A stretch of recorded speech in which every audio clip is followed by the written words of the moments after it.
ತಂದೆ ಕುಮಾರ ಪರಿಶುದ್ಧಾತ್ಮ ತ್ರಯೇಕ ದೇವನಾಮದಲ್ಲಿ ವಂದನೆಗಳು ಮತ್ತು ಹೊಸ ವರ್ಷದ ಶುಭಾಶಯಗಳು. ಹೊಸ ವರ್ಷದಲ್ಲಿ ನಾನು ನಿಮ್ಮ ಭೇಟಿ ಮೊದಲು ಸಭೆಯಲ್ಲಿ, ಹೌದಾ? 2026ನೇ ವರ್ಷ ಎಲ್ಲವೂ ಒಳ್ಳೆಯದಾಗಲಿ. ಎಲ್ಲರಿಗೆ ದೇವರು ಎಲ್ಲವನ್ನು ಒಳ್ಳೇದು ಮಾಡಲಿ. ಎಲ್ಲರ ಕುಟುಂಬಗಳು ಆಶೀರ್ವದಿಸಲ್ಪಡಲಿ, ಅಭಿವೃದ್ಧಿ ಹೊಂದಲಿ. ಆತ್ಮೀಯವಾಗಿ ಆರ್ಥಿಕವಾಗಿ ಕೂಡ ದೇವರು ಒಳ್ಳೆ ಆಶೀರ್ವಾದ ಮಾಡಲಿ. ಕೀರ್ತನೆ 128ರಲ್ಲಿ ನಾವು ನೋಡ್ತೇವೆ, 1-2 ವಾಕ್ಯಗಳು ಓದುವಾಗ, ಯಾರು ಆತನ ಆಜ್ಞೆಗಳನ್ನು ಕೈಕೊಂಡು ಆತನ ಮಾರ್ಗಗಳಲ್ಲಿ ನಡೆಯುವನೋ ಅವನೇ ಧನ್ಯನು. ನಿನ್ನ ಕಷ್ಟಾರ್ಜಿತವನ್ನ ನೀನೇ ಅನುಭವಿಸುವಿ. ಆ ಆಶೀರ್ವಾದ ಎಲ್ಲ ಕುಟುಂಬಗಳ ಮೇಲೆ, ನಿಮ್ಮೆಲ್ಲರ ಮೇಲೆ ಇರೋದೇ ಮಕ್ಕಳೇ, ಹೌದಾ? ಎಷ್ಟೋ ಜನ ಕಷ್ಟಪಟ್ಟು ದುಡಿತಾರೆ, ಬಚ್ಚಿಟ್ಟು ಗಂಟು ಕಟ್ಟಿ ಇಡ್ತಾರೆ. ಅವ್ರು ಕೊಳತು ಹಾಳಾಗಿ ಹೋಗ್ತದೆ. ಇವರು ಹೊಟ್ಟೆ ಕಟ್ಟಿ ಮಕ್ಕಳಿಗೆ ಮೊಮ್ಮಕ್ಕಳಿಗೆ ಅಂತ ಹೇಳ್ತಾರೆ. ಅವ್ರು ಸರಿಯಾಗಿ ತಿನ್ನಲ್ಲ, ಸರಿಯಾಗಿ ಉಡಲ್ಲ, ಸರಿಯಾಗಿ ಇರಲ್ಲ, ಅವರನ್ನ ಅವ್ರು ಕಾಪಾಡ್ಕೊಳ್ಳಲ್ಲ ಅಲ್ವಾ? ಆದರೆ ದೇವ್ರ ವಾಕ್ಯ ಹೇಳ್ತಾ ಇದೆ, ನಿನ್ನ ಕಷ್ಟಾರ್ಜಿತವನ್ನು ನೀನು ಅನುಭವಿಸಿದರೆ ನೀನು ಆಶೀರ್ವಾದ ಹೊಂದಿದಂತೆ. ಫಸ್ಟ್ ನಿಮ್ಮನ್ನು ನೀವು ನೋಡ್ಕೊಳ್ರಿ, ಮುಂದೆ ಅವ್ರನ್ನ ಅವ್ರು ನೋಡ್ಕೊಳ್ತಾರೆ. ಅವ್ರು ನಿಮ್ಮನ್ನು ನೋಡ್ಕೊಳ್ಳೋ ಗ್ಯಾರಂಟಿ ಇಲ್ಲ. ನೀವು ಅವ್ರಿಗೆ ಸಾಯೋವರೆಗೆ ನೋಡ್ತೀರಿ ನಿಮ್ಮ ಹೆತ್ತ ಮಕ್ಕಳನ್ನು. ತಂದೆ ತಾಯಿಗೆ ಹೆತ್ತ ಮಕ್ಕಳು ಮುದುಕರಾದರೂ ಮಕ್ಕಳೇ, ಹೌದಾ? ಮುದುಕರಾದರೂ ಮಕ್ಕಳೇ ಅಪ್ಪ ಅಮ್ಮನಿಗೆ. ಆದರೆ ಅಪ್ಪ ಅಮ್ಮನಿಗೆ ಮಕ್ಕಳು ತಂದೆ ತಾಯಿಗಳನ್ನ ಅವ್ರು ಬೆಳೆಯವರೆಗೆ ಅಪ್ಪ ಅಮ್ಮ, ಬೆಳೆದ ಮೇಲೆ ಅಪ್ಪ ಯಾರೋ ಅಮ್ಮ ಯಾರೋ, ಮಕ್ಕಳೇ ಅಪ್ಪ ಅಮ್ಮನೇ. ಆದರೆ ನಿಜವಾಗಿಯೂ ನಾವು ನೋಡಿದ್ರೆ ಮಕ್ಕಳೇ, ವಯಸ್ಸಾಗ್ತಾ ಏನಾಗುತ್ತಂತೆ, ಮಕ್ಕಳು ದೊಡ್ಡವರಾಗ್ತಾರೆ. ಮಕ್ಕಳು ದೊಡ್ಡವರಾದ್ಮೇಲೆ ತಂದೆ ತಾಯಿಗಳಿಗೆ ವಯಸ್ಸಾದರೂ ಅವರು ಮಕ್ಕಳಂತ ಆಗ್ತಾರಂತೆ. ಅದನ್ನ ಹೆತ್ತ ಮಕ್ಕಳು ಅರ್ಥ ಮಾಡ್ಕೊಳ್ಬೇಕು. ಈ ಕಾಲದಲ್ಲಿ ನಾವು ನೋಡೋದು, ಒಂದೊಂದು ಮನೆ ನೋಡ್ರಿ, ಒಂದೊಂದು ಕುಟುಂಬ, ಒಂದೊಂದು ಕಥೆಗಳು, ಒಂದೊಂದು ರೀತಿ ವಿಚಿತ್ರವಾಗಿದ್ದಾವೆ. ಮಕ್ಕಳು ದೊಡ್ಡವರಾದ್ಮೇಲೆ ಆಯ್ತು, ನಾನು ನನ್ನ ಗಂಡ, ನಾನು ನನ್ನ ಹೆಂಡತಿ, ನಾನು ನನ್ನ ಮಕ್ಕಳು, ಬರೀ ಸ್ವಾರ್ಥ ತುಂಬಿಬಿಟ್ಟಿದೆ ಲೋಕದಲ್ಲಿ ಮಕ್ಕಳು. ಕುಟುಂಬ ಅನ್ನೋದು, ನಾನು ಅದೇ ನಿನ್ನೆ ಅನ್ಕೊಳ್ತಾ ಇದ್ದೆ, ಇವರು ಇರೋದು ಬಿಟ್ರೆ ಗುರುವಾರ ಬಂದ್ವಿ, ನಾವು ಗುರುವಾರ ಸಾಯಂಕಾಲ ಹೋಗೋರು ಇಲ್ಲ, ಇರಮ್ಮ ಅಂದ್ರು, ಇದ್ವಿ. ಮತ್ತೆ ಸರಿ ಶುಕ್ರವಾರ ನಾವು ಹೋಗೋಣ ಅಂದ್ಕೊಂಡ್ವಿ. ಆದರೆ ಸುತ್ತಮ್ಮ ರಾಮಯ್ಯ ಮಕ್ಕಳೆಲ್ಲ ಏನಂದ್ರಮ್ಮ, ಇರಮ್ಮ, ಪದ್ಮ ಅವರೆಲ್ಲ ಇನ್ನೇನಮ್ಮ ಇದೆಯಲ್ಲಮ್ಮ, ಒಮ್ಮೆಲೆ ಆರಾಧನೆ ನೋಡ್ಕೊಂಡು ಹೋಗಮ್ಮ.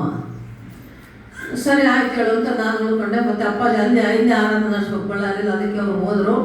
ಸರಿ ಉಳ್ಕೊಂಡೆ. ನಾನು ಅಂದ್ಕೊಳ್ದೆ, ಏನು ಹೇಳ್ಬೇಕು ವಾಕ್ಯ, ಹೊಸ ವರ್ಷ ಹೊಸದಾಗಿ ಮಕ್ಕಳಿಗೆ ಏನಾದರೂ ಅಪ್ಪ ಏಸಪ್ಪ ಜ್ಞಾನ ಕೊಡಪ್ಪ ಅಂದಾಗ ದೇವರು ನನಗೆ ಬಯಲುಪಡಿಸಿದ್ದು ಕುಟುಂಬದ ಬಗ್ಗೆ ಹೇಳುವಂತ.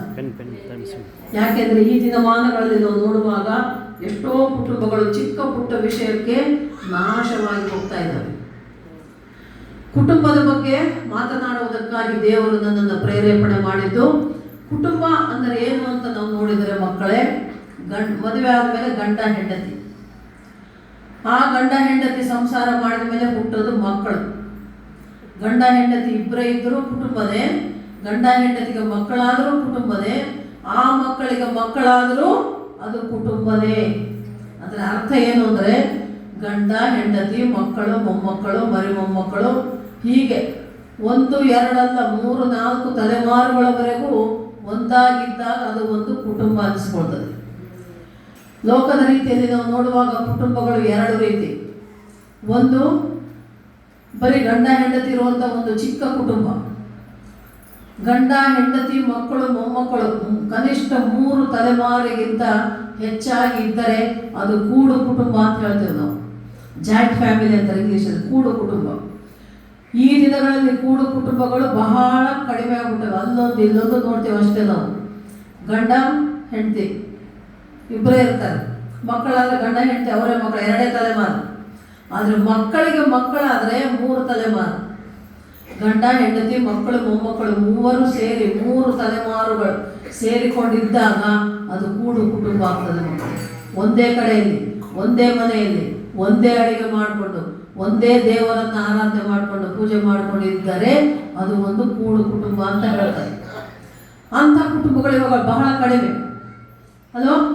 ಅಪ್ಪ ಅಮ್ಮ ಇರ್ತಾರೆ, ಮಕ್ಕಳು ಇರ್ತಾರೆ. ಮಕ್ಕಳು ಮದುವೆ ಆಗೋವರೆಗಿದ್ದಾಗ, ಮದುವೆ ಆದಮೇಲೆ ಅವರವ್ರ ಸಂಸಾರ ಅವರವ್ರ ಜೀವನ ನೋಡ್ಕೊಂಡು ಹೋದಾಗ ಮತ್ತೆ ಅಲ್ಲಿರೋದು ಅಪ್ಪ ಅಮ್ಮ ಅಷ್ಟೇ. ಮಕ್ಕಳು ಮೊಮ್ಮಕ್ಕಳು ಬಂದಾಗ ಸೇರಿದ್ದಾಗ ಅಲ್ಲಿ ಸೇರಿರ್ತಾರೆ, ಮತ್ತೆ ಹೋದರೆ ಹೋಗ್ತಾರೆ, ಹೋಗ್ತಾ ಇರ್ತಾರೆ. ಅಂಥ ಕುಟುಂಬಗಳು ಕೂಡ ಕೂಡು ಕುಟುಂಬಗಳೇ, ಆದರೆ ಹೋಗ್ತಾ ಬರ್ತಾ ಇರುವವರು. ಈಗ ಉದಾಹರಣೆಗೆ ನಮ್ಮ ಸುತ್ತಮನ ಕುಟುಂಬ, ನಮ್ಮ ಕುಟುಂಬ ನಾವು ತಗೊಂಡ್ರೆ, ನಮಗೂ ಮಕ್ಕಳಾದರೂ ಮೊಮ್ಮಕ್ಕಳಾದರು. ಆದರೆ ಮಕ್ಕಳು ಮೊಮ್ಮಕ್ಕಳು ಒಂದಾಗಿ ಒಂದು ಮನೆಯಲ್ಲಿಲ್ಲ. ಅವರವ್ರ ಜಾಬ್ಗಳು, ಡ್ಯೂಟಿಗಳು, ಅವರವ್ರ ಸಂಸಾರ ನೋಡ್ಕೊಂಡು ಹೋಗ್ತಾ ಅವಾಗ ಬರ್ತಾರೆ, ಹೋಗ್ತಾರೆ. ಹಾಗೆ ನಮ್ಮ ಸುತ್ತಮ ರಾಮಯ್ಯ ಕುಟುಂಬ, ಗಂಡು ಮಕ್ಕಳಿದ್ದಾರೆ, ಅದು ಅವರ ಕೆಲಸ ಕಾರ್ಯಕ್ಕಾಗಿ ಬೇರೆ ಬೇರೆ ಊರಲ್ಲಿದ್ದಾರೆ, ಆವಾಗ ಬರ್ತಾರೆ, ಹೋಗ್ತಾರೆ. ಇದು ಒಂಥರ ಕುಟುಂಬ. ಹೀಗೆ ಕುಟುಂಬಗಳಲ್ಲಿ ಬಹಳ ಮುಖ್ಯವಾದ ಒಂದು ಪಾತ್ರ ಯಾರದು ಅಂತ ನಾವು ನೋಡಿದರೆ, ಜ್ಞಾನೋಕ್ತಿಗಳು 12ನೇ ಅಧ್ಯಾಯ ತೆಗಿರಮ್ಮ. ಜ್ಞಾನೋಕ್ತಿಗಳು ಸಾಮೆತಲು 12ನೇ ಅಧ್ಯಾಯ, ಅದರಲ್ಲಿ 2ನೇ ವಚನ ಓದ್ರಿ.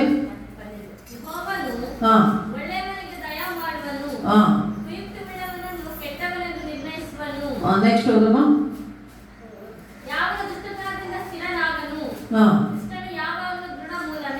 4ನೇ ವಾಕ್ಯ ಬಹಳ ಮುಖ್ಯ, ಓದಮ್ಮ.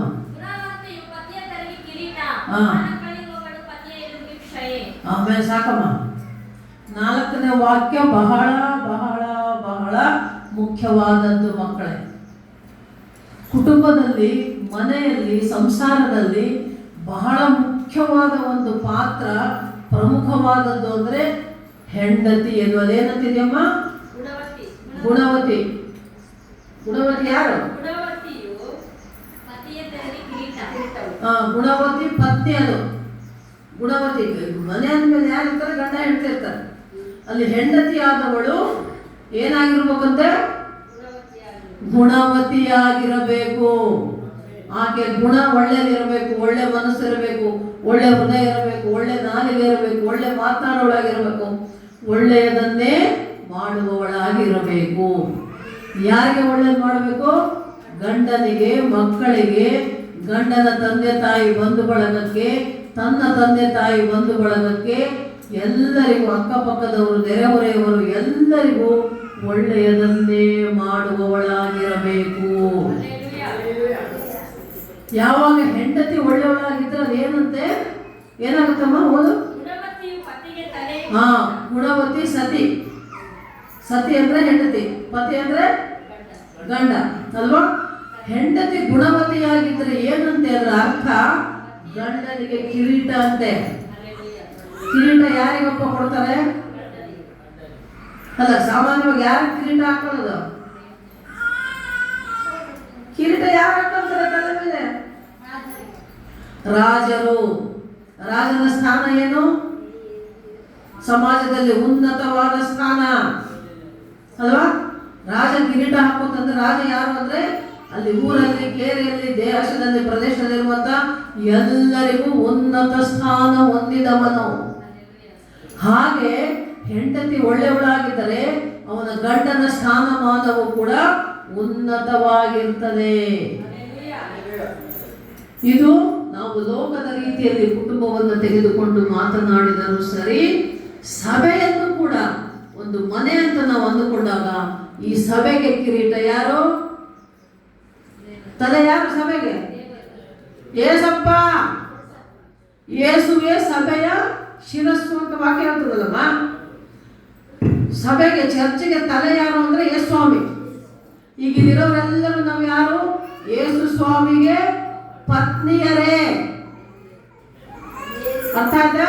ಮನೆ ಯಜಮಾನ ಯೇಸಪ್ಪ ಅಂದ್ರೆ ನಾವು ಆತನ ಜೊತೆ ಇರುವಂತ, ಆತನ ಹೆಂಡತಿ ಆಗಿರ್ಬೋದು, ಮಕ್ಕಳಾಗಿರ್ಬೋದು, ಅಣ್ಣ ತಮ್ಮ, ಅಕ್ಕ ತಂಗಿ ಆಗಿರ್ಬೋದು, ನಾವೆಲ್ಲರೂ ಯೇಸು ಸ್ವಾಮಿಗೆ ಸಂಬಂಧಪಟ್ಟವರು. ಯೇಸು ಸ್ವಾಮಿಯ ರಕ್ತದಲ್ಲಿ ತೊಳೆಯಲ್ಪಟ್ಟ ಯೇಸುವಿನ ರಕ್ತ ಸಂಬಂಧಿಗಳು ನಾವು. ಹಲ್ಲೆಲೂಯಾ. ಯಾವಾಗ ಯೇಸು ಸ್ವಾಮಿನ ನಂಬುತ್ತೇವೋ, ನಂಬಿ ದೀಕ್ಷಾ ಸ್ನಾನ ಹೊಂದಿಕೊಳ್ತೇವೋ, ದೀಕ್ಷಾ ಸ್ನಾನ ಹೊಂದುವುದರ ಅರ್ಥವೇ ಪಾಪದ ಪಾಲಿಗೆ ಸತ್ತು ನೀತಿಗೆ ಹುಟ್ಟುವುದು. ಹೌದಾ? ಪಾಪ ಎಲ್ಲ ನೀರಲ್ಲಿ ತೊಳ್ಕೊಂಡು ಹೋಗ್ತಾರೆ. ನೀರು ಏನು ನಾವು ಅಂದುಕೊಳ್ಬೇಕು? ನಂಬಿಕೆ ನಮ್ಮದೇನು ಅಂದರೆ ಆ ನೀರು ಯೇಸುವಿನ ಪರಿಶುದ್ಧವಾದ ರಕ್ತ. ಯೇಸುವಿನ ಪರಿಶುದ್ಧವಾದ ರಕ್ತದಲ್ಲಿ ನಾವು ತೊಳೆಯಲ್ಪಟ್ಟಾಗ, ಮುಳುಗಿ ಎದ್ದಾಗ ನಾವು ಪಾಪವನ್ನೆಲ್ಲ ತೊಳ್ಕೊಂಡು ಹೋಗ್ತದೆ, ನೀರಲ್ಲಿ ಹೊಡ್ಕೊಂಡು ಹೋಗ್ತದೆ. ನಾವು ಮೇಲೆ ಎದ್ದಾಗ ನೀತಿವಂತರಾಗಿ ಒಳ್ಳೆಯವರಾಗಿ ಎದ್ದು ಬರ್ತೇವೆ. ಅಂದ ಮೇಲೆ ಯೇಸು ಸ್ವಾಮಿಯನ್ನು ನಂಬಿ ದೀಕ್ಷಾ ಸ್ನಾನ ಹೊಂದಿದ ನಾವೆಲ್ಲರೂ ಕೂಡ ಒಂದೇ ಮನೆಯವರು, ಒಂದೇ ಕುಟುಂಬದವರು, ಒಂದೇ ಸಂಬಂಧಿಕರು. ಯಾರು ಹೆಚ್ಚು ಅಲ್ಲ, ಯಾರು ಕಡಿಮೆ ಅಲ್ಲ. ಮಕ್ಕಳೇ ಅರ್ಥ ಮಾಡ್ಕೊಳ್ಳಿದ್ರು ಸರಿಯಾಗಿ. ಯೇಸು ಸ್ವಾಮಿಯ ದೃಷ್ಟಿಯಲ್ಲಿ, ಯೇಸು ಸ್ವಾಮಿಯ ಮನಸ್ಸಿನಲ್ಲಿ, ಯೇಸು ಸ್ವಾಮಿಯ ಅನಿಸಿಕೆಯಲ್ಲಿ, ಯೇಸು ಸ್ವಾಮಿಯ ಭಾವನೆಯಲ್ಲಿ ಎಲ್ಲರೂ ಒಂದೇ. ಹೆಚ್ಚು ಕಡಿಮೆ ಏನಿಲ್ಲ. ಗಂಡು ಹೆಣ್ಣು ಭೇದ ಭಾವ ಇಲ್ಲ. ಸಣ್ಣವರು ದೊಡ್ಡವರು ಅನ್ನೋದಿಲ್ಲ. ಆ ಜಾತಿ ಈ ಜಾತಿ ಅನ್ನೋದಿಲ್ಲ. ಶ್ರೀಮಂತರು ಬಡವರು ಅನ್ನೋದಿಲ್ಲ. ಎಲ್ಲರೂ ಒಂದೇ. ನಾವೆಲ್ಲರೂ ಒಂದೇ. ಇಡೀ ಪ್ರಪಂಚವೂ ಕೂಡ ಯೇಸು ಸ್ವಾಮಿನೇ. ಯಾಕೆ? ಆತನು ಲೋಕಕ್ಕೆ ಲೋಕ ರಕ್ಷಕನಾಗಿ ಬಂದ. ಹೌದಾ? ಪಾಪಿಗಳನ್ನು ಹುಡುಕಿ ರಕ್ಷಿಸುವುದಕ್ಕಾಗಿ ಲೋಕ ರಕ್ಷಕನಾಗಿ ಬಂದ ಯೇಸಪ್ಪ ಲೋಕಕ್ಕೆ ಆತನು ಬೆಳಕಾಗಿ ಬಂದ. ಕಷ್ಟ, ನಷ್ಟ, ರೋಗ, ಬಾಧೆ, ಚಿಂತೆ ಅಂತ ಇರುವಂತಹ ಕತ್ತಲೆಯ ಜೀವಿತದಲ್ಲಿ ಆತನು ಶಾಂತಿ, ಸಮಾಧಾನ, ನೆಮ್ಮದಿ, ಆರೋಗ್ಯ, ಬಲ ಕೊಡುವ ಬೆಳಕಾಗಿ ಬಂದ ಯೇಸಪ್ಪ.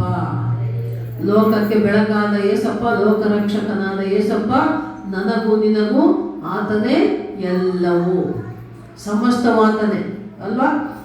ಅಪ್ಪ ಅಪ್ಪ ಯೇಸಪ್ಪ ನೀನೇ ನನ್ನ ಸರ್ವಸ್ವ ಅಂತ ಒಳ್ಳೆ ಹಾಡಿದೆ ಅಲ್ವಾ? ಅಪ್ಪ ಅಪ್ಪ ಯೇಸಪ್ಪ ನೀನೇ ನನ್ನ ಸರ್ವಸ್ವ, ನಾನು ನಿನ್ನನ್ನು ಬಿಟ್ಟು ಏನು ಮಾಡಲಾರೆನು, ನಾನು ನಿನ್ನನ್ನು ಬಿಟ್ಟು ಏನು ಮಾಡಲಾರೆನು.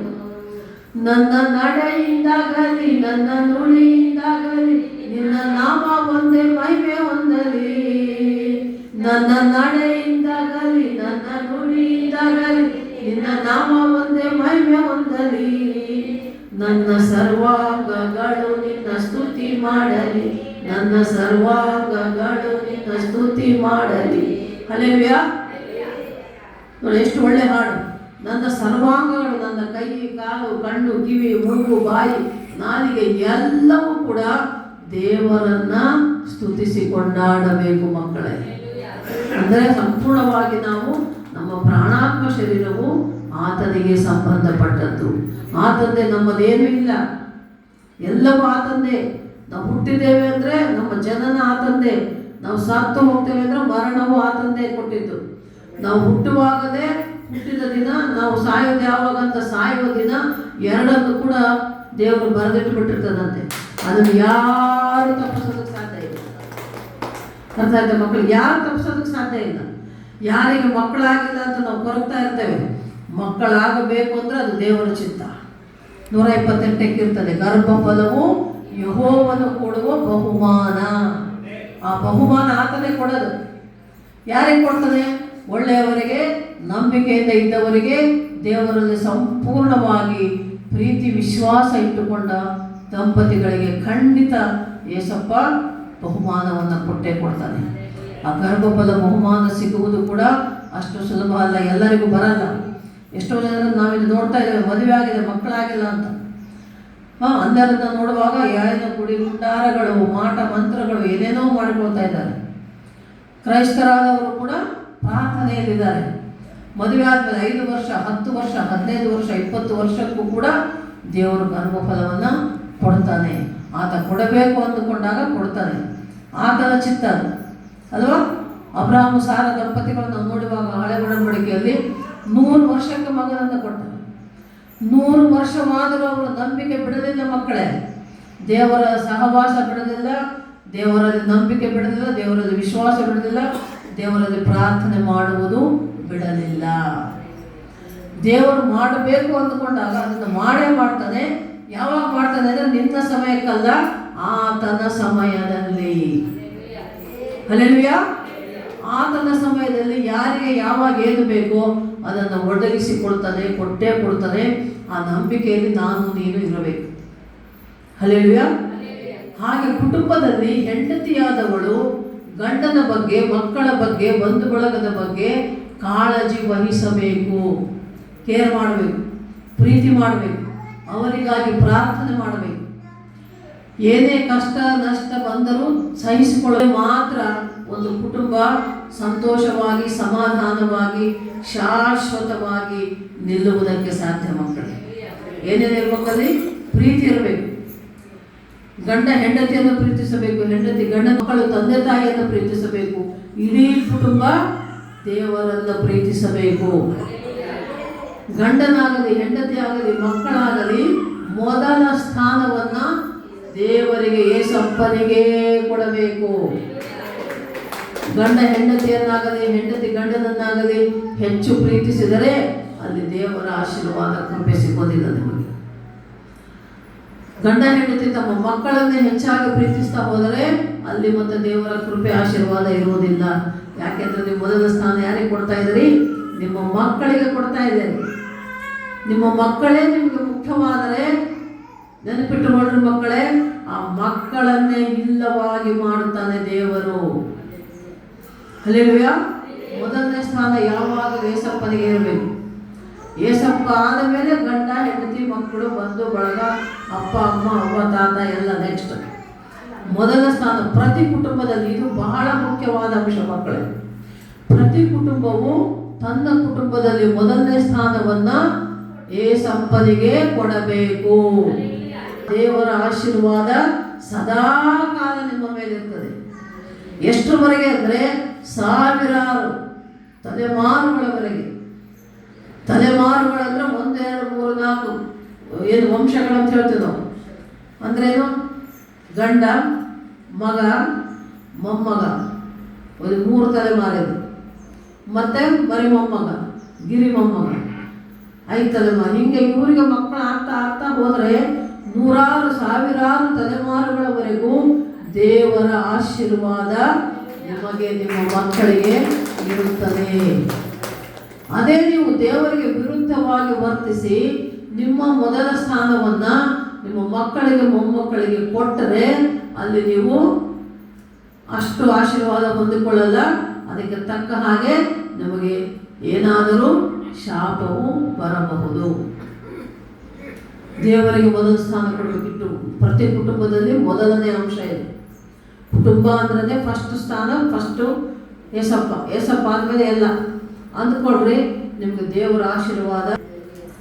ಪ್ರಾರ್ಥನೆ ಇರಬೇಕು ಪ್ರತಿ ಕುಟುಂಬದಲ್ಲಿ. ಕುಟುಂಬ ಪ್ರಾರ್ಥನೆ ಅಂದ್ರೆ ಎಲ್ಲರೂ ಏನು ಅನ್ಕೊಳ್ತಾರೆ? ವಾರಕ್ಕೊಂದ್ಸಲ ಚರ್ಚ್ ಅವರು ಬಂದು ಮಾಡೋದು. ಕುಟುಂಬ ಪ್ರಾರ್ಥನೆ ಅಂದ್ರೆ ವಾರಕ್ಕೊಂದ್ಸಲ ಚರ್ಚ್ ಕಡೆಯಿಂದ ಇಡೋ ಪ್ರಾರ್ಥನೆ ಅಷ್ಟೇ ಅಲ್ಲ ಮಕ್ಕಳೇ. ಪ್ರತಿದಿನವೂ ನಿಮ್ಮ ಮನೆಯಲ್ಲಿ ಪ್ರಾರ್ಥನೆ ನಡೀಬೇಕು. ಯಾರು ಮಾಡಬೇಕು ಪ್ರಾರ್ಥನೆ? ಗಂಡ ಹೆಂಡತಿ ಮಕ್ಕಳು ಮೊಮ್ಮಕ್ಕಳು ಯಾರ್ಯಾರು ಇರ್ತಾರೋ ಮನೆಯಲ್ಲಿ ನೀವೆಲ್ಲರೂ ಕುಳಿತುಕೊಂಡು ರಾತ್ರಿ ಹೊತ್ತು ಮಲಗುವುದಕ್ಕಿಂತ ಮುಂಚೆ ಕೆಲವು ಕುಟುಂಬಗಳು ಏನು ಮಾಡ್ತಾರೆ? ಪ್ರಾರ್ಥನೆ ಮಾಡಿ ಊಟ ಮಾಡಿ ಮಲ್ಕೋತಾರೆ. ಮತ್ತು ಕೆಲವರು ಎಲ್ಲರೂ ಊಟ ಮಾಡಿ ಮಲಗೋದಕ್ಕೆ ಮುಂಚೆ ಪ್ರಾರ್ಥನೆ ಮಾಡ್ತಾರೆ. ಯಾವ ರೀತಿ ಆದರೂ ಮಾಡಬಹುದು, ಆದರೆ ಮಾಡಲೇಬೇಕು. ಕುಟುಂಬ ಪ್ರಾರ್ಥನೆ ನಡೆಯುತ್ತಾ ಇದ್ದರೆ ಮಾತ್ರ ಆ ಕುಟುಂಬವು ಅಭಿವೃದ್ಧಿ ಹೊಂದುತ್ತದೆ, ಏಸಪ್ಪನ ಆಶೀರ್ವಾದ ಹೊಂದಿಕೊಳ್ಳುತ್ತದೆ. ನೀವು ಎಷ್ಟೇ ನಡ್ಕೊಂಡಿರ್ಬೋದು, ನಿಮಗೇನೇ ಕೈ ಕಾಲು ಮೈಕೈ ನೋವು ಜ್ವರ ಏನೇ ಇರ್ಬೋದು, ಎಷ್ಟೇ ಹೊತ್ತಾಗಿ ನೀನು ಎಲ್ಲೋ ಹೋಗಿ ಏನೋ ಕೆಲಸ ಮುಗಿಸ್ಕೊಂಡು ಲೇಟಾಗಿ ಮನೆಗೆ ಬಂದು ಅಯ್ಯೋ ಲೇಟಾಗಿಬಿಟ್ಟೈತೆ ಕೂಡ ಅಂತ ಮಲಗೋ ಹಾಗಿಲ್ಲ ಮಕ್ಕಳೇ.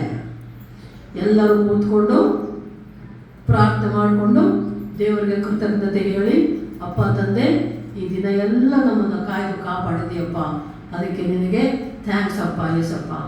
ನಮ್ಮನ್ನು ಕಾಪಾಡಿದ್ದಿ, ನಮ್ಮನ್ನು ಮತ್ತೆ ಮನೆಗೆ ಸುರಕ್ಷಿತವಾಗಿ ಕರ್ಕೊಂಡ್ಬಂದಿದ್ದಿ, ನಮಗೆ ಊಟ ಕೊಟ್ಟಿದ್ದಿ. ಹೇಳ್ತೀವಲ್ಲ, ದಣಿದ ದೇಹಗಳಿಗೆ ವಿಶ್ರಾಂತಿ ಕೊಡು ಸ್ವಾಮಿ, ಮತ್ತೆ ಬೆಳಗಿನ ಜಾವ ಎದ್ದು ನಿನ್ನನ್ನು ಸ್ತುತಿಸಿ ಕೊಂಡಾಡುವ ಭಾಗ್ಯವನ್ನು ನಮಗೆ ದಯಪಾಲಿಸು. ಈ ದಿನ ನಿಮ್ಮ ತಪ್ಪುಗಳನ್ನು ಕ್ಷಮಿಸು ಅಂತ ಕೇಳಿ ಪ್ರಾರ್ಥನೆ ಮಾಡ್ಕೋಬೇಕು. ಓದುವವರಿದ್ದರೆ ಬೈಬಲನ್ನು ಓದಿ ವಾಕ್ಯವನ್ನು ಧ್ಯಾನ ಮಾಡ್ಕೋಬೇಕು. ಯಾವುದಾದ್ರೂ ಒಂದು ವಾಕ್ಯ ತೆಗೆದು ಓದ್ಕೊಳ್ಳಿ, ಹಾಡಾಡ್ರಿ, 1-2 ಹಾಡಾಡ್ರಿ, ಒಂದು ಸ್ವಲ್ಪ ದೇವರ ವಾಕ್ಯ ಓದ್ಕೊಳ್ಳಿ, ಕುಟುಂಬ ಪ್ರಾರ್ಥನೆ ಮಾಡಿಕೊಂಡು ಎಲ್ಲ ಒಬ್ಬೊಬ್ಬರು ಮಾಡ್ಬೋದು ಪ್ರೇಯರು, ಅಥವಾ ಯಾರಾದರೂ ಒಬ್ಬರು ಮಾಡ್ಬೋದು. ಅಥವಾ ಸಾಮಾನ್ಯವಾಗಿ ಏನು ಮಾಡ್ತಾರೆ, ಎಷ್ಟು ಜನ ಇದ್ದರೆ ಅಷ್ಟು ಜನ ಒಬ್ಬೊಬ್ಬರು ಕೆಲವೊಂದು ಅಂಶಗಳಿಗಾಗಿ ಪ್ರಾರ್ಥನೆ ಮಾಡಿ ಕೊನೆಯಲ್ಲಿ ಒಬ್ಬರು ಪ್ರಾರ್ಥನೆ ಮಾಡಿ ಮಲ್ಕೊತಾರೆ. ಇದು ಕುಟುಂಬ ಪ್ರಾರ್ಥನೆ ಮಕ್ಕಳೇ. ಈ ರೀತಿ ನಿಮ್ಮ ಅಕಸ್ಮಾತ್ ಮನೆಯಲ್ಲಿ ಒಬ್ಬರು ಯೇಸುವನ್ನು ನಂಬಿದ್ರೆ ಒಬ್ಬರು ನಂಬದೇ ಇರ್ಬೋದು. ನಂಬಿದವರು ತಪ್ಪದೇ ಪ್ರಾರ್ಥನೆ ಮಾಡಲೇಬೇಕು. ನಂಬದೇ ಇರುವವರಿಗಾಗಿ ಪ್ರಾರ್ಥನೆ ಮಾಡಬೇಕು. ಅರ್ಥ ಆಯ್ತಾ? ಅವ್ರು ನಂಬಿದವರು ಯಾಕೆ ಪ್ರಾರ್ಥನೆ ಅಂತ ನಮ್ಮಷ್ಟು ನಾವು ಮಗ ಆಗಿಲ್ಲ ಮಕ್ಕಳು. ಒಬ್ಬರು ನಂಬಿ ಇನ್ನೊಬ್ರು ನಂಬಿಲ್ಲ ಅಂದರೆ ನಂಬಿದವರು ಮೊಣಕಾಲೂರಿ ಕಣ್ಣೀರಿಟ್ಟು ಉಪವಾಸ ಇದ್ದು ನಂಬದೇ ಇರುವವರಿಗಾಗಿ ಪ್ರಾರ್ಥನೆ ಮಾಡಿ ದೇವರು ಖಂಡಿತ ಅವರನ್ನು ತನ್ನ ಸನ್ನಿಧಿಗೆ ಕರ್ಕೊಂಡ್ಬರ್ತಾನೆ. ಅದಕ್ಕೆ ನಾನೇ ಸಾಕ್ಷಿ ಮಕ್ಕಳು, ನಾನೇ ಸಾಕ್ಷಿ ಹೇಳ್ತಾ ಇದ್ದೀನಿ ನಿಮಗೆ. ನಮ್ಮ ಕುಟುಂಬದಲ್ಲಿ ಮೊಟ್ಟ ಮೊದಲಿಗೆ ಸ್ವಾಮಿ ನಂಬಿದ್ದು ಅಪ್ಪಾಜಿ ನಾಮದೇವಯ್ಯನವರು. ಆಮೇಲೆ ನಮ್ಗೆ ಇಬ್ಬರು ಗಂಡು ಮಕ್ಕಳು. ಆ ಇಬ್ಬರು ಗಂಡು ಮಕ್ಕಳನ್ನ ಓದೋದಕ್ಕೆ ಹುಬ್ಬಳ್ಳಿಯಲ್ಲಿ ಬಿಟ್ಟರೆ ಅದು ಕ್ರಿಶ್ಚಿಯನ್ ಸ್ಕೂಲು, ಕ್ರಿಶ್ಚಿಯನ್ ಪ್ರಿನ್ಸಿಪಾಲ್ ಮನೆಯಲ್ಲಿದ್ದು ಅವು ಸಣ್ಣವರಿದ್ದಾಗಿಂದ ನಮ್ಮ ಮಕ್ಕಳು ಪ್ರೇಯರಲ್ಲೇ ಬೆಳೆದ್ಬಿಟ್ರು. ಅವರು ಯೇಸು ಸ್ವಾಮಿಯಲ್ಲೇ ಬೆಳೆದ್ರು, ಚರ್ಚಿಗೆ ಹೋಗೋರು ಬರೋರು, ದೇವರು ಯೇಸಪ್ಪನ ಮಕ್ಕಳೇ ಆಗ್ಬಿಟ್ರು ಅವರು. ನಾನು ಒಬ್ಬಳು ಮಾತ್ರ ಪಕ್ಕಾ ಕ್ರಿಸ್ತ ವಿರೋಧಿ. ಗಣಗಣ ಗಂಟೆ ಬಾರಿಸ್ಕೊಂಡು ಪೂಜೆ ಮಾಡ್ಕೊಂಡು ದೀಪ ಹಚ್ಚಿ, ದೀಪ ಆರಬಾರ್ದು ಮನೆಗೆ, 24 ತಾಸು ನಿಂತಿರ್ಬೇಕು. ಅದು ನಂದಾ ದೀಪ ಅಂತಾರೆ. ನಂದಾ ದೀಪ ಅರ್ಥ ಅಂದರೆ ನಂದುವುದು ಅಂದರೆ ಆರೋಗೋದು. ನಂದಾ ದೀಪ ಅಂದ್ರೆ ಆರಿ ಹೋಗದೆ ಇರೋ ದೀಪ. ದೀಪ ಬೆಳತಾನೆ ಇರ್ಬೇಕಲ್ಲ. ದೇವ್ರ ಫೋಟೋಗಳು, ಎಷ್ಟೊಂದು ಫೋಟೋಗಳು, ಯಾವ ದೇವರು, ಈ ದೇವರು, ಎಲ್ಲ ದೇವರು ದೇವತೆಗಳು. ಎಷ್ಟೋ ಸಲ ಹೇಳಿದ್ದೀನಿ ನಿಮಗೆ ನಾನು. ಕುಟುಂಬದಲ್ಲಿ ವಿರೋಧ, ಇಬ್ಬರಿಗೂ ಕಿರಿಕಿರಿ, ನನಗೆ ಅಪ್ಪಾಜಿಗೆ. ಅವ್ರೇನು ಅಂತಿದ್ದಿಲ್ಲ, ನಿನ್ನಿಷ್ಟ ನೀನು ಮಾಡ್ಕೊಂಡು, ನನ್ನಿಷ್ಟ ನಾನು ಎಷ್ಟು ನಂಬ್ಕೊಂಡಿದ್ದೀನಿ, ನಾನು ಪ್ರಾರ್ಥನೆ ಮಾಡಿ, ನಿನ್ನಿಷ್ಟ ನೀನು ಪೂಜೆ ಮಾಡ್ಕೊಂಡು. ನನ್ನ ಯಾವತ್ತೂ ವಿರೋಧ ಮಾಡಿಲ್ಲ. ಅದಕ್ಕೆ ನಾನೇ ಅವ್ರಿಗೆ ಏನಿದ್ರು, ಏನು ಪ್ರೇಯರ್, ಏನು ಬೈಬಲ್ ಮುಟ್ತಾನೆ ಇರಲಿಲ್ಲ ಮಕ್ಕಳು. ನಾನು ಬೈಬಲ್ ಅಂದ್ರೆ ಸಿಟ್ಟು, ಪ್ರಾರ್ಥನೆ ಅಂದ್ರೆ ಸಿಟ್ಟು. ಪಾಸ್ಟರ್ಗಳು ಯಾರ ನಮ್ಮ ಮನೆಗೆ ಬಂದ್ರೆ ಸಿಟ್ಟು. ಅವ್ರು ಮಾತಾಡಿಸ್ತಿರ್ಲಿಲ್ಲ, ಒಳಗೋಗ್ಬಿಡ್ತಿದ್ದೆ ನಾನು. ಅವರೇ ಅಪ್ಪಾಜಿನೇ ಮಾತಾಡಿಸಿ ಕಳಿಸ್ಬಿಡೋರು ಅವರು. ಅಷ್ಟು ವಿರೋಧ ಮಾಡ್ತಾ ಇದ್ದೆ ಒಂದು ಕಾಲಕ್ಕೆ ಮಕ್ಕಳೇ ನಾನು. ಆದರೆ ದೇವರು ಹಿಡ್ಕೊಂಡ್ಬಿಟ್ಟ ನನ್ನ ಹಿಡ್ಕೊಂಡ ಮೇಲೆ ಅವಾಗ ಯೋಚನೆ ಮಾಡಿದೆ, ನಾನು ಹೆಂಗೆ ಬಂದೆ ನನ್ನ ಯೇಸುವಿನಲ್ಲಿ, ಏನಾಯ್ತು ನನ್ನ ಜೀವನದಲ್ಲಿ, ಏನಾಯ್ತು ನನಗೆ ಆಶ್ಚರ್ಯ. ನಾನು ಎಲ್ಲವನ್ನು ಬಿಟ್ಟು ಸತ್ಯ ತಿಳ್ಕೊಂಡು, ಯಾಕೆ ತಿಳ್ಕೊಂಡೆ ಅಂದ್ರೆ ಒಂದು ಮಾತು ಹೇಳಿದ್ರು ಅಪ್ಪಾಜಿ. ಹೀಗೆ ಒಂದ್ಸಲ ವಾದ ವಿವಾದ, ಕಿರಿಕಿರಿ, ಮಾತಲ್ಲಿ ಕಿರಿಕಿರಿ ಆಗುವಾಗ ಗಲಿಬಿಲಿ ಘರ್ಷಣೆ ಇಬ್ಬರು ಮಧ್ಯೆ. ಒಂದ್ಸಲ ಹೇಳಿದ್ರು, ಬಿಟ್ಟರೆ ನಿನ್ನ ಬಿಡ್ತೀನಿ, ಯೇಸು ಸ್ವಾಮಿನ ಬಿಡಲ್ಲ ಅಂದ್ಬಿಟ್ರು ಅಪ್ಪಾಜಿ. ಒಂದೇ ಮಾತು, ಈ ಒಂದು ಮಾತು ಚುಚ್ಚಿಬಿಡ್ತು. ಇಲ್ಲಿ ಚುಚ್ಚಿತು, ಇಲ್ಲಿ ಚುಚ್ಚಿತು. ಏನಿದು, ಏನು ಯೇಸ್ವಾಮಿ, ಏನು ಯೇಸಪ್ಪ, ಅದೆಂತ ಯೇಸಪ್ಪ. ಮದುವೆ ಆಗಿ ಮಕ್ಕಳಾಗಿ ಸಂಸಾರ ಆಗಿ ಇಷ್ಟು ವರ್ಷ ಆದಮೇಲೆ ನನ್ನ ಬಿಡಲ್ಲ ಅಂತಾನೆ, ನನ್ನ ಬಿಡ್ತೀನಿ ಅಂತಾನೆ, ಯೇಸ್ವಾಮಿ ಬಿಡಲ್ಲ ಅಂತಾನೆ. ಹೆಂಗೆ, ಏನು, ಯಾಕೆ? ಅವಾಗ ಮಕ್ಕಳೇ ನಾನು ಸತ್ಯ ತಿಳ್ಕೊಂಡು ನಾನಾಗೆ ಬಂದೆ. ಯಾವತ್ತೂ ನನ್ನ ಅಪ್ಪಾಜಿ ಕರೆದಿಲ್ಲ, ನೀನು ಪೂಜೆ ಮಾಡೋದು ಬಿಡು, ನನ್ನ ಯೇಸುವಿನ ಹತ್ರ ಬಾ, ಪ್ರಾರ್ಥನೆ ಮಾಡ್ಕೋ ಬಾ ಅಂತ ಯಾವತ್ತೂ ಕರೆದಿಲ್ಲ ಮಕ್ಕಳೇ. ನಾನು ಯೇಸುವಿನ ಸತ್ಯ ತಿಳ್ಕೊಂಡು ಬಂದ ಮೇಲೆ ಆಗ ನನಗೆ ಅರ್ಥ ಆಯ್ತು. ಏನು ಅರ್ಥ ಮಾಡ್ಕೊಂಡೆ ಅಂದರೆ, ಏನು ಮಾಡ್ಯಾರ ಇವರು, ನನ್ನ ಬಲವಂತ ಮಾಡಿಲ್ಲ, ನನ್ನ ಕರೆದಿಲ್ಲ. ಅಲ್ಲಿ ಮಾಡಿರೋದು ಒಂದೇ ಕೆಲಸ, ಏನು, ನನ್ನಗಾಗಿ, ನನ್ನ ಆತ್ಮದ ರಕ್ಷಣೆಗಾಗಿ ಪ್ರಾರ್ಥನೆ ಮಾಡಿದ್ದಾರೆ. ನಾಮದೇವಯ್ಯನವರು ಮಾಡಿದ ಪ್ರಾರ್ಥನೆ ಈ ದಿನ ನಾನು ದೇವರ ಮಗಳಾಗಿ, ವಿಶ್ವಾಸಿಯಾಗಿ, ಸೇವಕಳಾಗಿ ನಿಲ್ಲಿಸಿದ್ದಾನೆ ಯೇಸಪ್ಪ. ಹಲ್ಲೆಲೂಯಾ. ಪ್ರಾರ್ಥನೆ ಮಕ್ಕಳೇ, ಪ್ರಾರ್ಥನೆ ಬಹಳ ಮುಖ್ಯ. ಪ್ರಾರ್ಥನೆ ಎಂಥದ್ದನ್ನು ಕೂಡ ಆಗಲಾರದನ್ನು ಆಗುವ ಹಾಗೆ ಮಾಡ್ತದೆ. ಹಲ್ಲೆಲೂಯಾ. ಏನು ಆಗಲ್ಲ ಅಂತ ಅಂದ್ಕೊಂಡಿರ್ತೀವೋ ಅದನ್ನು ಆಗೋ ಹಾಗೆ ಮಾಡೋದೇ ಪ್ರಾರ್ಥನೆ. ಈಗ ಸುಮಾರು ವರ್ಷಗಳಿಂದ ರತ್ನಮ್ಮ ಹಾಸಿಗೆ ಹಿಡಿದಂಥ ಮಗಳು, ಹೇಳೋದಕ್ಕಾಗಲ್ಲ, ಕೂಡೋದಕ್ಕಾಗಲ್ಲ, ಮನೆ ಕೆಲಸ ಮಾಡಲ್ಲ, ಅಡುಗೆ ಮಾಡಲ್ಲ, ಒಳಗೆ ಆಕೆ ತನ್ನಗೆ ತಾನು ಊಟ ಕೂಡ ಮಾಡ್ತಾ ಇರಲಿಲ್ವಂತೆ. ಅಂಥ ಪರಿಸ್ಥಿತಿಯಲ್ಲಿದ್ದಂಥ ಮಗಳು ಈ ದಿನ ಎದ್ದು ಮನೆ ಕೆಲಸ ಮಾಡಿಕೊಂಡು, ಅಡುಗೆ ಮಾಡಿಕೊಂಡು, ಊಟ ಮಾಡಿಕೊಂಡು, ಗಂಡನಿಗೆ ಬುತ್ತಿ ಕಟ್ಟಿ ಕಳಿಸಿ ಸಭೆಗೆ, ಚರ್ಚಿಗೆ ಬಂದು ಯೇಸು ಸ್ವಾಮಿ ಸನ್ನಿಧಿಯಲ್ಲಿ ಕುಳಿತುವಂತೆ ಮಾಡಿದ್ದಾನೆ ಅಂದರೆ ಅದು ನಮ್ಮ ನಿಮ್ಮೆಲ್ಲರ ಪ್ರಾರ್ಥನೆಯ ಬಲ. Hallelujah, hallelujah.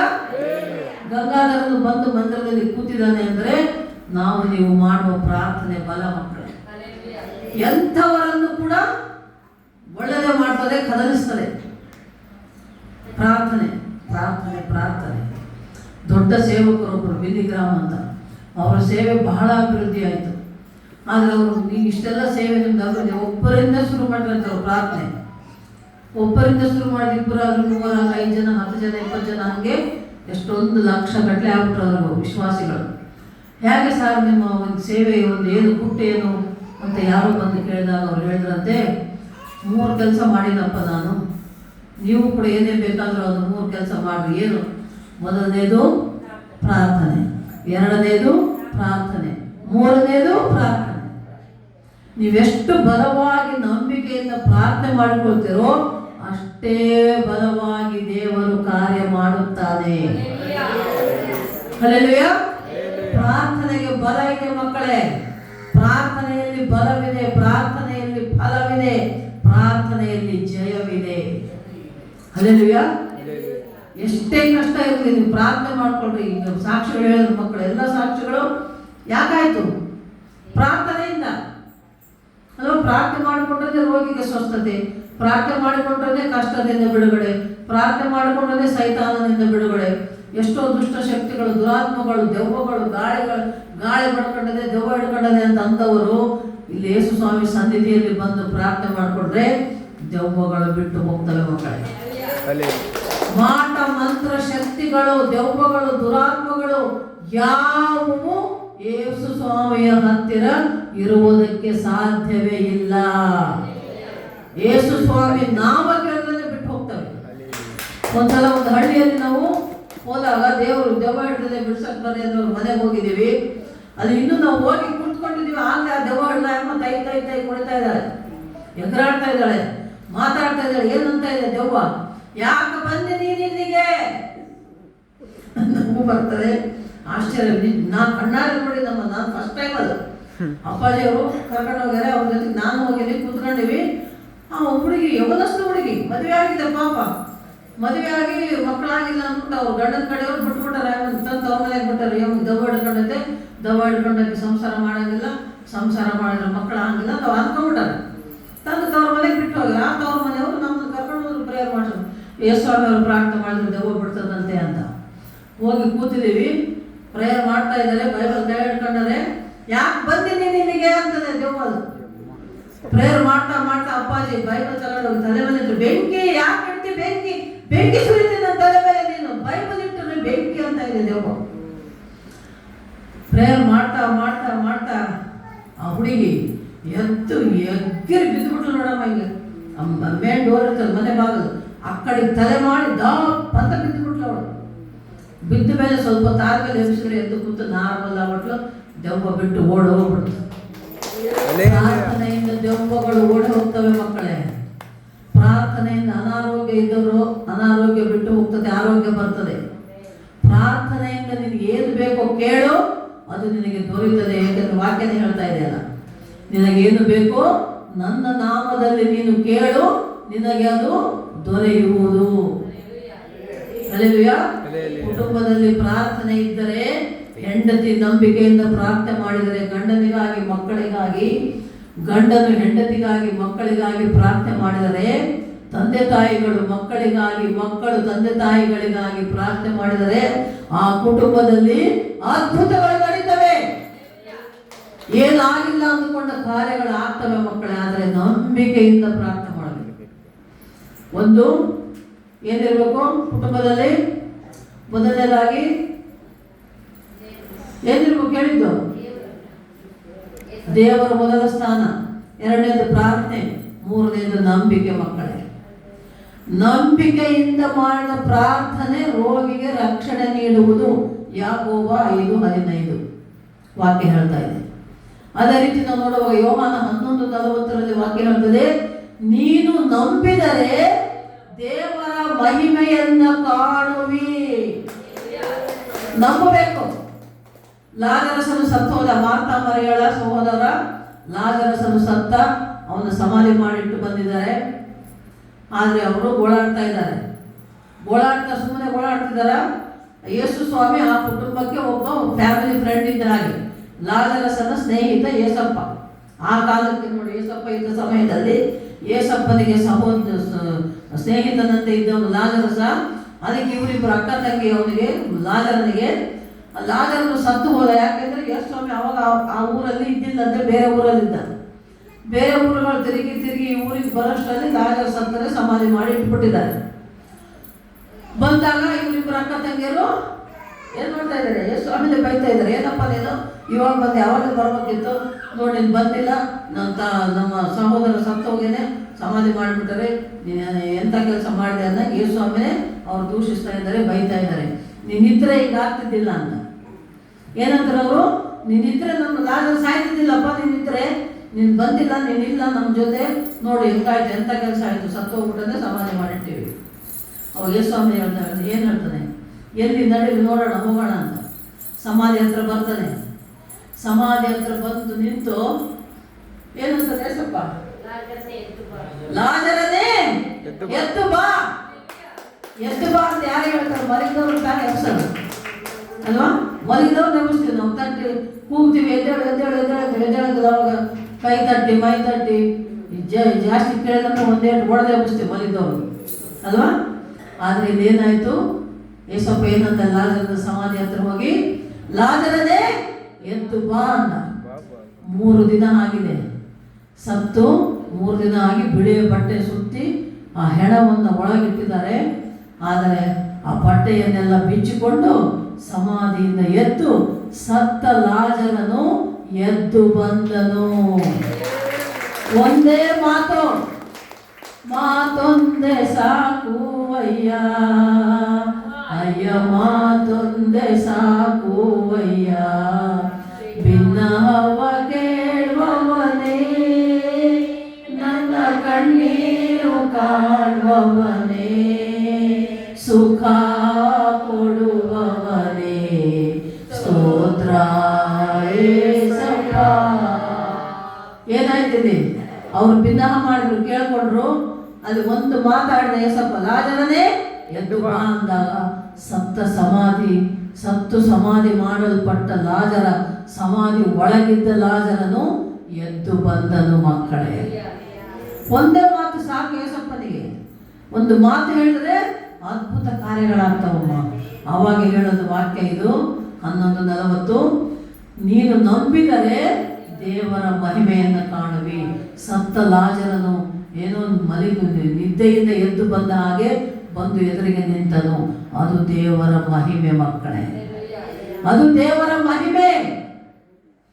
ನಂಬಿದ್ರೆ ನೀವು ದೇವರ ಮಹಿಮೆಯನ್ನು ಕಾಣ್ತೀರಿ ಅಲ್ವಾ? ಅಪ್ಪಾಜಿಯವರು ನಾನು ಎಷ್ಟೋ ಸಲ ಆಸ್ಪತ್ರೆಯಲ್ಲಿ ಸೇರಿದ್ದೇವೆ, ಸೀರಿಯಸ್ ಆಗಿದೆ, ಅಡ್ಮಿಟ್ ಮಾಡಿದರೆ ICU ಹಾಕಿದ್ದಾರೆ, ಇನ್ನೇನು ಹೇಳೋಕ್ಕಾಗಲ್ಲ, ಯಾವ ಪರಿಸ್ಥಿತಿ ಯಾವಾಗ ಏನಾಗುತ್ತೋ ಗೊತ್ತಿಲ್ಲ. ಮರಣದ ಹಾಸಿಗೆಯಿಂದ ದೇವರು ನನ್ನನ್ನು ಅಪ್ಪಾಜಿಯವರು ಎಬ್ಬಿಸಿದನು ಮಕ್ಕಳೇ. ಅದು ಮಹಿಮೆ. ದೇವರು ನಮ್ಮ ಜೀವಿತದಲ್ಲಿ ನಮ್ಮಲ್ಲಿ ಮಾಡಿದಂಥ ಮಹಿಮೆ, ಆತನು ತೋರಿದ ಕರುಣೆ ಕೃಪೆ, ನಾವಿನ್ನೂ ಕೂಡ ಜೀವಂತವಾಗಿ ಸಜೀವರ ಲೆಕ್ಕದಲ್ಲಿ ಬದುಕಿ ಇಲ್ಲಿ ನಿದ್ದೇವೆ. ಹಲ್ಲೆಲೂಯಾ.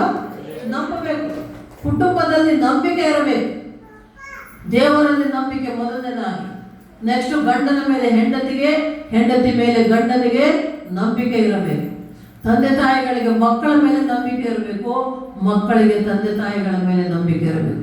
ಈ ಕಾಲದಲ್ಲಿ ನಾವು ನೋಡ್ತಾ ಇದ್ದೇವೆ, ಕೆಲವು ಕುಟುಂಬಗಳು ಏನಾಗ್ತಾ ಇದೆ ಅಂದರೆ, ಗಂಡ ಹೆಂಡತಿ ನಂಬಲ್ಲ, ಹೆಂಡತಿ ಗಂಡ ನಂಬಲ್ಲ. ಯಾಕೆಂದರೆ ಅವರವರ ನಡೆನುಡಿಗಳು ಸರಿ ಇಲ್ಲ.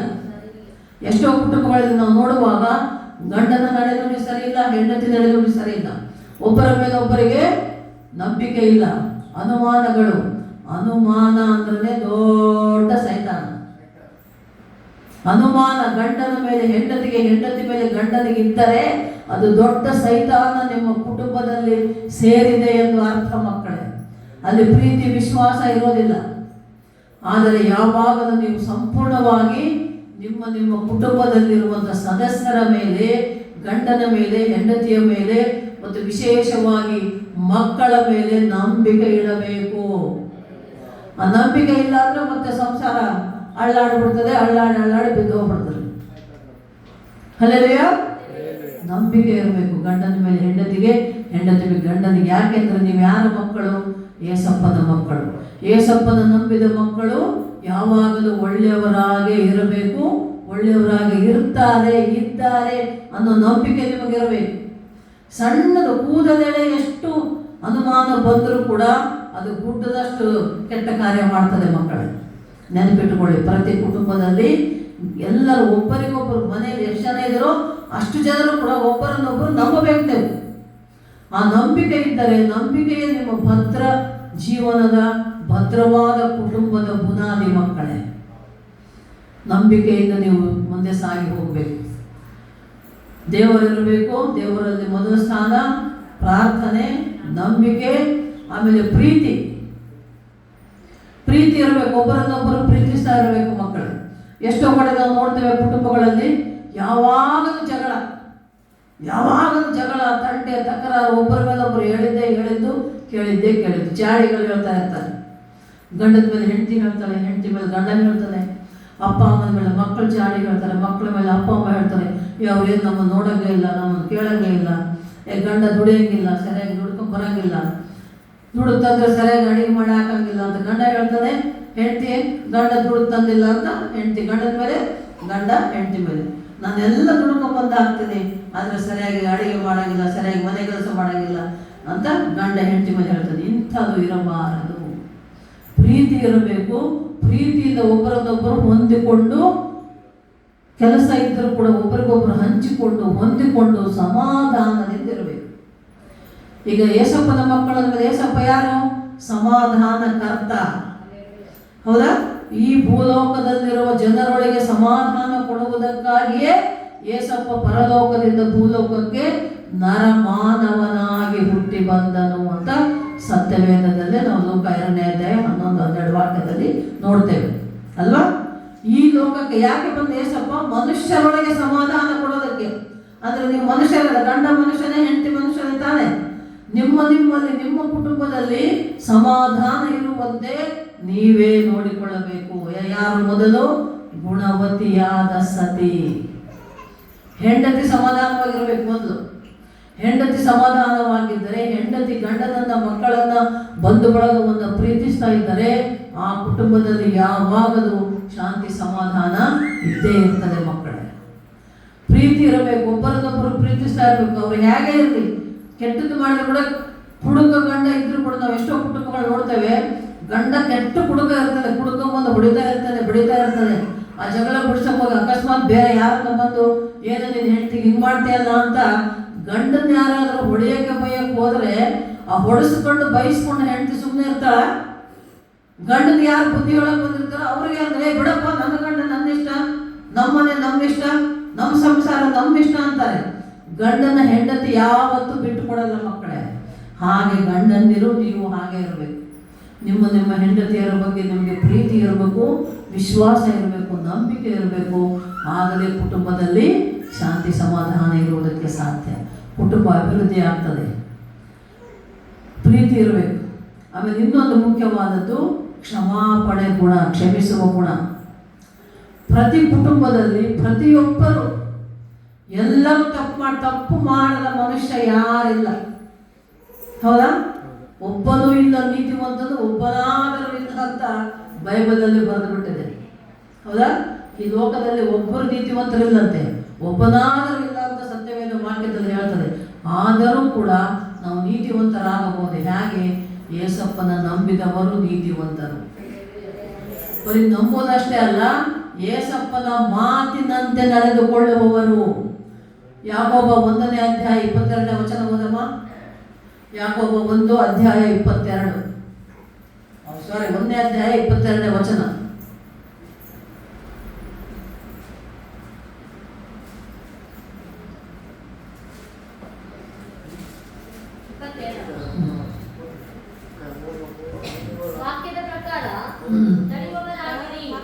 ವಾಕ್ಯದ ಪ್ರಕಾರ ನಡೆಯುವವರಾಗಿರಿ. ಅದನ್ನು ಕೇಳುವವರು ಮಾತ್ರ,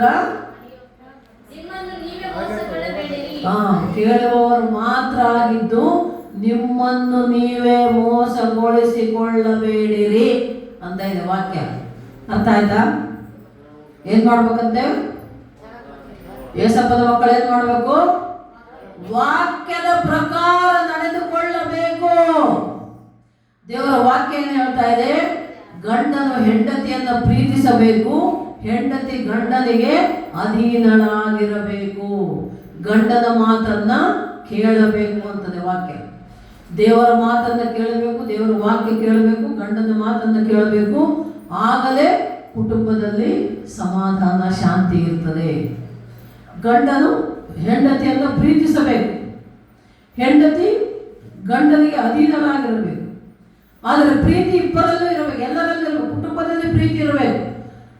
ಗಂಡನ ಮಾತ್ರ ಹೇಳದೆ ವಾಕ್ಯ ಹೆಂಡತಿನ ಪ್ರೀತಿಸುವಂತ ಅಂದ್ಬಿಟ್ಟು ಹೆಂಡತಿ ಗಂಡನ ಪ್ರೀತಿಸದೇ ಇದ್ದರೆ ಮತ್ತೆ ಸಂಸಾರ ಕಟ್ಟಾಗೋಗ್ಬಿಡ್ತದೆ. ಒಬ್ಬರಿಗೊಬ್ಬರು ಪ್ರೀತಿಸಬೇಕು ಅಂತ ಏಸಪ್ಪ ಯಾವಾಗಲೂ ಹೇಳ್ಬಿಟ್ಟದೆ ಅಲ್ವಾ? ಏಸಪ್ಪ ಹೇಳಿದ ಒಂದು ಮಾತೇನು ಆಜ್ಞೆ, ಎಲ್ಲರೂ ಎಲ್ಲರನ್ನ ಪ್ರೀತಿಸಬೇಕು, ನಿನ್ನ ಶತ್ರುವನ್ನು ಪ್ರೀತಿಸುವಂತಾನೆ ಏಸಪ್ಪ, ನಿನ್ನ ನೆರೆಹೊರೆಯವರನ್ನು ನಿನ್ನಂತೆಯೇ ಪ್ರೀತಿಸು ಅಂತ ಹೇಳಿದಾನೆ. ಒಬ್ಬರಿಗೊಬ್ಬರು ನಾವು ಏಸಪ್ಪನ ಮಕ್ಕಳು ಪ್ರೀತಿಸಿಕೊಂಡಿರಬೇಕು, ಪ್ರೀತಿಯಿಂದ ಇರಬೇಕು. ಅದೇ ಕುಟುಂಬದಲ್ಲಿ ಕೂಡ ಗಂಡನಾದವನು ಹೆಂಡತಿಯನ್ನು ಪ್ರೀತಿಸಬೇಕು, ಹೆಂಡತಿ ಗಂಡನನ್ನು ಪ್ರೀತಿಸಬೇಕು. ಇಬ್ಬರ ಮಧ್ಯೆ ಹೊಂದಾಣಿಕೆ ಇರಬೇಕು, ಒಬ್ಬರಿಗೊಬ್ಬರು ಅರ್ಥ ಮಾಡಿಕೊಳ್ಳಬೇಕು, ಒಬ್ಬರಿಗೊಬ್ಬರು ಹೊಂದಿಕೊಂಡು ಹೋಗಬೇಕು.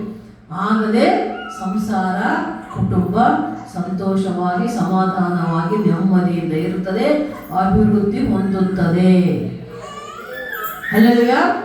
ಇಷ್ಟೆಲ್ಲ ನಾವು ದೇವರ ವಾಕ್ಯ ಹೇಳ್ತಾ ಇದ್ದೀವಿ. ದೇವರು ನಮಗೆ ಕೊಟ್ಟ ಅಧಿಕಾರ ನಿಮಗೆ ವಾಕ್ಯ ಹೇಳೋದು. ಈಗ ನಾವು ಹೇಳುವಂಥ ವಾಕ್ಯವನ್ನು ನೀವು ಕೇಳಬೇಕು. ಬರೀ ಕೇಳಿ ಇನ್ನೇ ಬಿಟ್ಟು ಮನೆಗೆ ಹೋಗಿ ಮತ್ತೆ ಜಗಳಾಡದೆ, ಬಡದಾಡದೆ ಅಂದರೆ ನೀವು ಏಸಪ್ಪನ ಮಕ್ಕಳು ಅಲ್ಲವೇ ಅಲ್ಲ.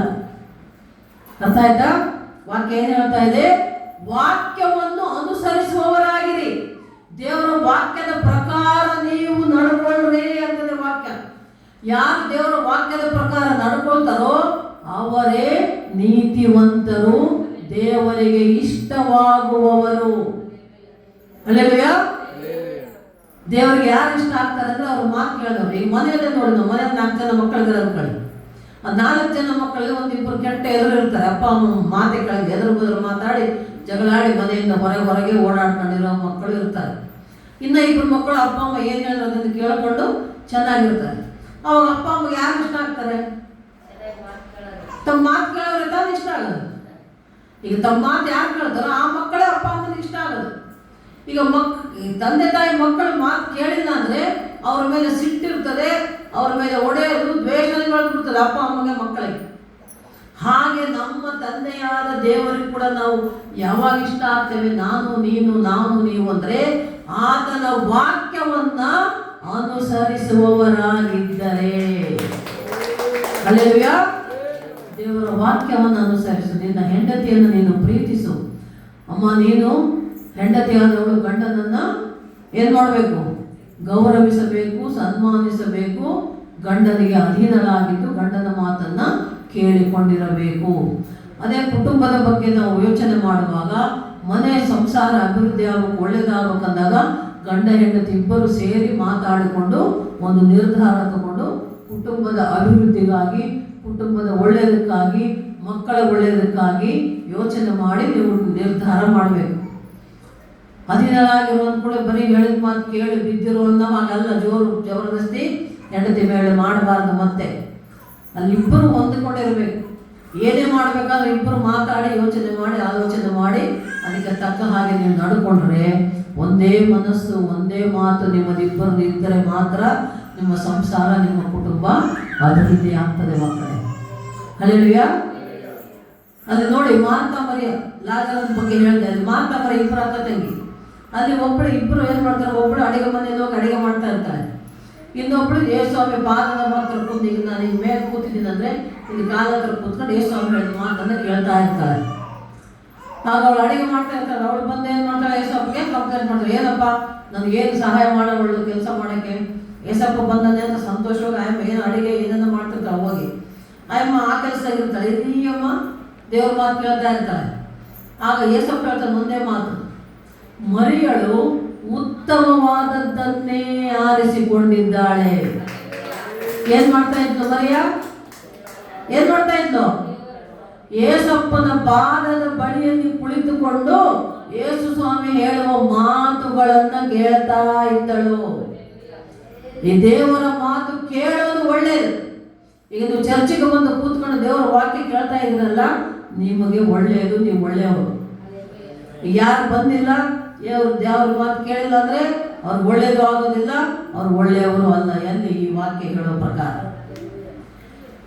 ದೇವರ ಮಾತನ್ನು ಅನುಸರಿಸಿ ನಡೆಯುವವರಾಗಿದ್ದರೆ ಅಲ್ಲಿ ನಿಮಗೆ ದೇವರ ಆಶೀರ್ವಾದ ಸಿಗ್ತದೆ ಮಕ್ಕಳೇ. ಆದರೆ ಈ ದಿನಗಳಲ್ಲಿ ನಾವೇನು ಮಾಡ್ತಾ ಇದ್ದೇವೆ, ಕುಟುಂಬಗಳಲ್ಲಿ ಬಹಳಷ್ಟು ಕಷ್ಟಗಳು, ನಷ್ಟಗಳು, ತಂಟೆಗಳು, ತಕರಾರುಗಳು, ಗಲಿಬಿಲು, ಘರ್ಷಣೆಗಳು, ಜಗಳ, ತಂಟೆ ಆಗ್ತಾ ಇದೆ. ಅದಕ್ಕೆ ದೇವ್ರ ವಾಕ್ಯ ಹೇಳ್ತಾ ಇದೆ. ಓದಮ್ಮ ಇನ್ನೊಂದ್ಸಲ. ಏನದು 12ನೇ ಜ್ಞಾನೋಕ್ತಿಗಳಲ್ಲಿ ಓದಿದ 4ನೇ ವಾಕ್ಯ. ಜ್ಞಾನೋಕ್ತಿಗಳು 12:4ನೇ ವಾಕ್ಯ. ನೋಡಿ, ಯಾವಾಗ ಹೆಂಡತಿ ಒಳ್ಳೆಯವಳಾಗಿರ್ತಾಳೋ ಅವಳು ಏನಂತೆ, ದೇವರು ಗಂಡನಿಗೆ ಕಿರೀಟ ತರುವಂಥವಳಾಗಿರ್ತಾಳೆ. ಅಂದ್ರೆ ಗಂಡನಿಗೆ ಗೌರವ, ಘನತೆ, ಉನ್ನತ ಸ್ಥಾನವನ್ನ ತರುವವಳಾಗಿರ್ತಾಳೆ. ಅಂದ್ರೆ ಹೆಂಡತಿ ಚೆನ್ನಾಗಿರ್ತಾರೆ, ಕುಟುಂಬ ಚೆನ್ನಾಗಿರ್ತದೆ, ಮನೆ ಚೆನ್ನಾಗಿರ್ತದೆ, ಮಕ್ಕಳು ಚೆನ್ನಾಗಿರ್ತಾರೆ. ಗಂಡನಿಗೆ ಒಳ್ಳೆ ಹೆಸರಪ್ಪ, ಎಷ್ಟು ಒಳ್ಳೆಯಪ್ಪ ನಿನ್ನ ಹೆಂಡತಿ, ಎಷ್ಟು ಚೆನ್ನಾಗಿ ಸಂಸಾರ ಮಾಡ್ಕೊಂಡು ಹೋಗ್ತಿದ್ದಾಳೆ, ಆ ಮಕ್ಕಳನ್ನ ಎಷ್ಟು ಚೆನ್ನಾಗಿ ಬಳಸ್ತಾ ಇದ್ದಾಳೆ, ಎಷ್ಟು ಒಳ್ಳೆಯವಳು ಅಂತ ಇನ್ನೊಬ್ಬರು ಹೇಳುವಂಗೆ ಇರಬೇಕು.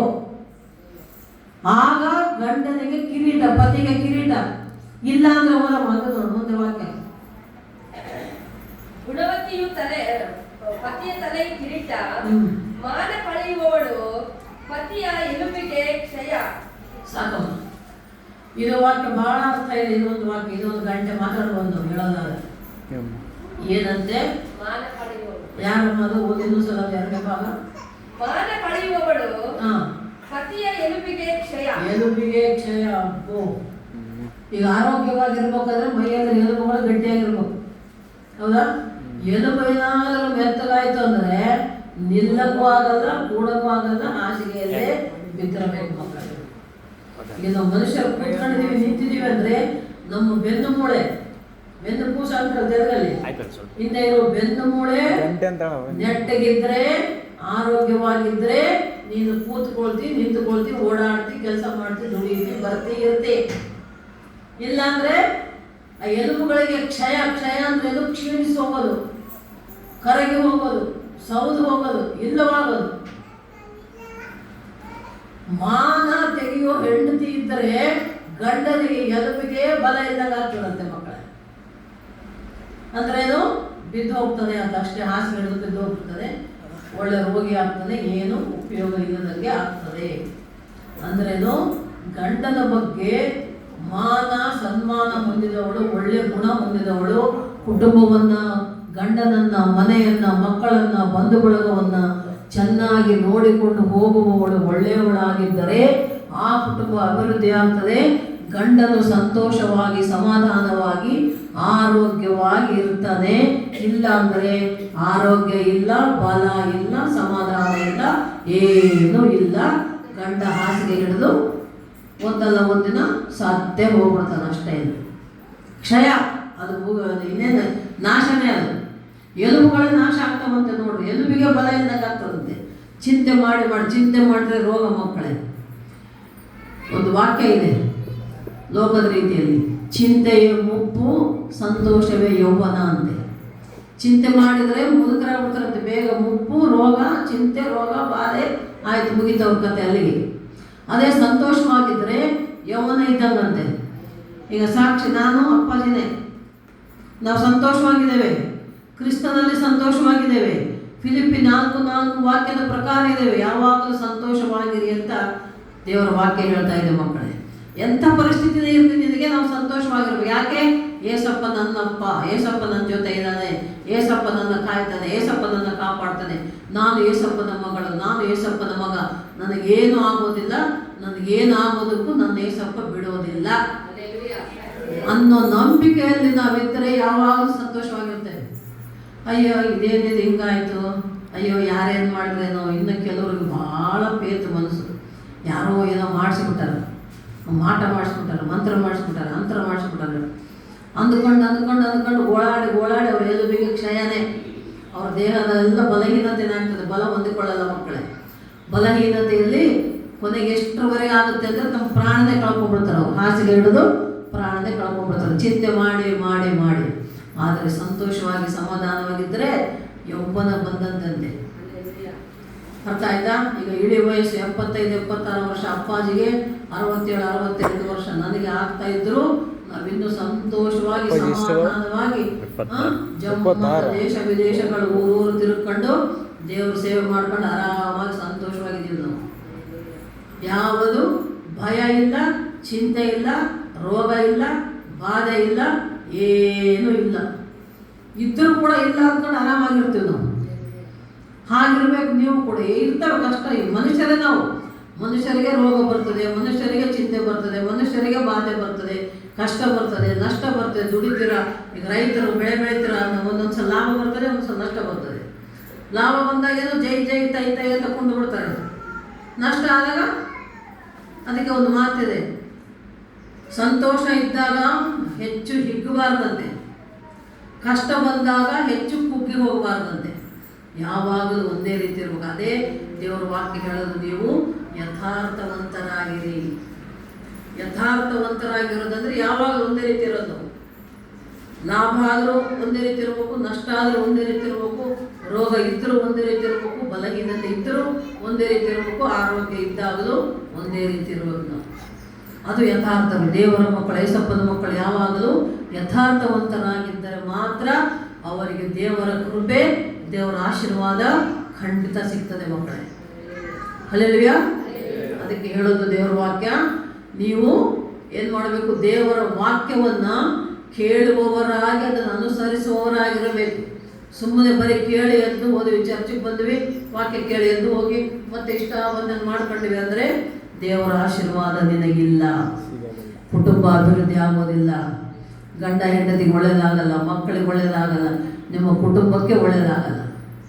ಯೇಸಪ್ಪ ಏನು ಹೇಳ್ತಾ ಇದ್ದಾನೆ, ಆ ಮಾತನ್ನು ಕೇಳಿ ಈ ಮಾತಿನಂತೆ ದೇವರ ವಾಕ್ಯವನ್ನು ಅನುಸರಿಸುವವರಾಗಿದ್ದರೆ ದೇವರು ನಿಮಗೆ ಮಾನ, ಸನ್ಮಾನ, ಗೌರವ, ಕಿರೀಟವನ್ನು ಕೊಡುವನಾಗಿದ್ದಾನೆ. ಎಲ್ಲಾದರೂ ಹೋದರೆ ಸನ್ಮಾನ ಮಾಡಿ ಶಾಲ್ ಹಾಕ್ತಾರೆ, ಪೇಟ ಕೊಡ್ತಾರೆ, ಹಾರ ಹಾಕ್ತಾರೆ, ಅದರ ಸನ್ಮಾನ, ಗೌರವ ನಿನಗೆ. ಆ ಗೌರವ ಯಾವಾಗ ಸಿಗ್ತದೆ ನಿನಗೆ? ನೀನು ಒಳ್ಳೆಯವನಾಗಿದ್ದರೆ. ಹೌದಾ? ಈಗ ನಾವು ಏನಾದ್ರು ಕಾರ್ಯಕ್ರಮ ಮಾಡಿ ಕರಿತೀವಿ, ಕರೆದವ್ರಿಗೆಲ್ಲ ಶಾಲೆ ಹಾಕಿ ಕಳಿಸ್ತೀವಿ. ಯಾಕೆಂದ್ರೆ ಒಳ್ಳೆಯವರು, ದೊಡ್ಡವರು ಅಂತ ಅವ್ರಿಗೆ ಮರ್ಯಾದೆ ಕೊಡ್ತೀವಿ ನಾವು. ಯಾರ್ಯಾರನ್ನು ಕರೀತಾರೆ, ಹೋದವ್ರನ್ನ ಕರೆದು ಸನ್ಮಾನ ಮಾಡ್ತೀವ, ಗೊತ್ತಿದ್ದವ್ರನ್ನ ಕರೆದು ಸನ್ಮಾನ ಮಾಡ್ತೀವಿ. ಯಾರ್ಯಾರನ್ನ ಕರ್ಕೊಂಡ್ಬಂದು ಕೂಡಿಸಿ ಶಾಲೆ ಹಾಕಕ್ಕೆ ಆಗ್ತದ? ಹಾರ ಎಲ್ಲರಿಗೆ ಹಾರ ಹಾಕ್ತಾರ? ಇಲ್ಲ. ಯಾರು ಒಳ್ಳೆಯವರಾಗಿರ್ತಾರೋ, ಯಾರು ಒಂದು ಒಳ್ಳೆ ಸ್ಥಾನಮಾನದಲ್ಲಿ ಇರ್ತಾರೋ, ಯಾರು ಒಳ್ಳೆ ಕೆಲಸಗಳನ್ನು ಮಾಡ್ತಾರೋ, ಜನರ ಜೊತೆ ಯಾರು ಒಳ್ಳೆಯವರಾಗಿರ್ತಾರೋ ಅವರಿಗೆ ಮಾತ್ರ ಸನ್ಮಾನ ಸಿಗೋದು, ಎಲ್ಲರಿಗೂ ಸಿಗುವುದಿಲ್ಲ. ಹಾಗೆ ಗಂಡ ಹೆಂಡತಿ ಕೂಡ ಕುಟುಂಬದಲ್ಲಿ ಹೆಂಡತಿ ಒಳ್ಳೆಯವರಾಗಿದ್ದರೆ ಗಂಡನಿಗೆ ಸನ್ಮಾನ ಸಿಗ್ತದೆ, ಗಂಡನ ಒಳ್ಳೆಯವರಾಗಿದ್ದರೆ ಹೆಂಡತಿಗೂ ಕೂಡ ಸನ್ಮಾನ ಸಿಗ್ತದೆ ಮಕ್ಕಳೇ.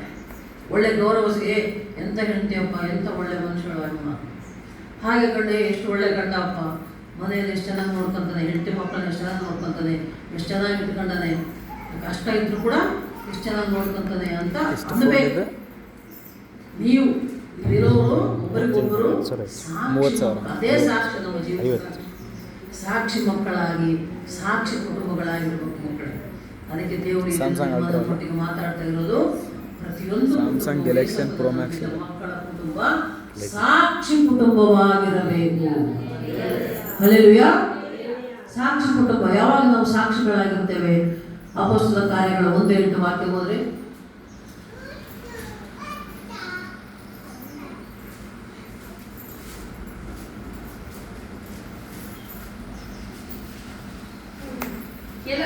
ಆದರೆ ಪವಿತ್ರಾತ್ಮನು ನಿಮ್ಮ ಮೇಲೆ ಬರಲು, ಪವಿತ್ರಾತ್ಮನು ನಿಮ್ಮ ಮೇಲೆ ಬರಲು ನೀವು ಬಲವನ್ನು ಹೊಂದಿ ಯೆರೂಸಲೇಮಿನಲ್ಲಿಯೂ ಎಲ್ಲಾ ಯೂದಾಯ ಸಮಾರ್ಯ ಸೀಮೆಗಳಲ್ಲಿಯೂ ಭೂಲೋಕದ ಕಟ್ಟ ಕಡೆಯವರೆಗೂ ನನಗೆ ಸಾಕ್ಷಿಗಳಾಗಿರಬೇಕು. ನೋಡಿ, ದೇವರ ಮಾತು ನಿಮ್ಗೆ ಹೇಳ್ತಾ ಇದೆ. ಏನು ಹೇಳ್ತಾ ಇರೋದು? ಏನು ಮಾಡ್ಬೇಕಂತೆ? ದೇವರ ಆತ್ಮನು ನಿಮ್ಮ ಮೇಲೆ ಬರಲು ನೀವು ಬಲವನ್ನು ಹೊಂದಿಕೊಳ್ಳುವಿರಿ.